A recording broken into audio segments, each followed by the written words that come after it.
নমস্কার বন্ধুরা, কেমন আছেন সবাই? প্রতিমার লাইফস্টাইলের একটি ব্লগে আপনাদেরকে স্বাগত।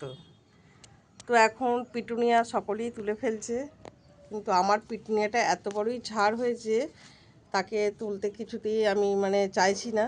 সেই কারণে ওর গোড়াটাকে দেখুন সুন্দর করে পরিষ্কার করে দিয়েছি, একেবারে সুন্দর করে পরিষ্কার করে দিয়েছি।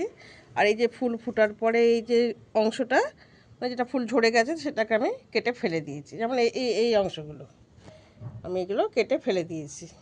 দিয়ে এতই ঝাড় হয়েছে, চারিদিকে তিন দিকে তিনটে লাঠি দিয়েছি, দিয়ে গাছটাকে আমি সুন্দর করে বেঁধে দেবো।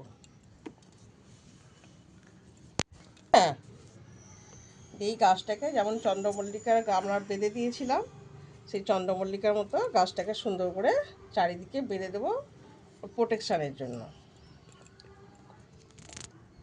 এই গাছটাকে সুন্দর করে বেঁধে দিয়ে এবার এতে আমি কিছু খাবার দিয়ে দেবো। যেমন আমরা তো তখন প্রথমেই খাবার দিয়েছি, আর তো সেরকম খাবার দেওয়া হয়নি, সেই কারণে এই দুটো ভার্মি কম্পোস্ট আর এই কয়েকটা এনপিকে 10-26-26 আর সামান্য মাটি, এগুলো মিশিয়ে আমি গোড়াটায় দিয়ে দেবো। গোড়াটায় আমি সুন্দর করে চারিয়ে চারিয়ে দিয়ে দেবো, দিয়ে জল দিয়ে দেবো।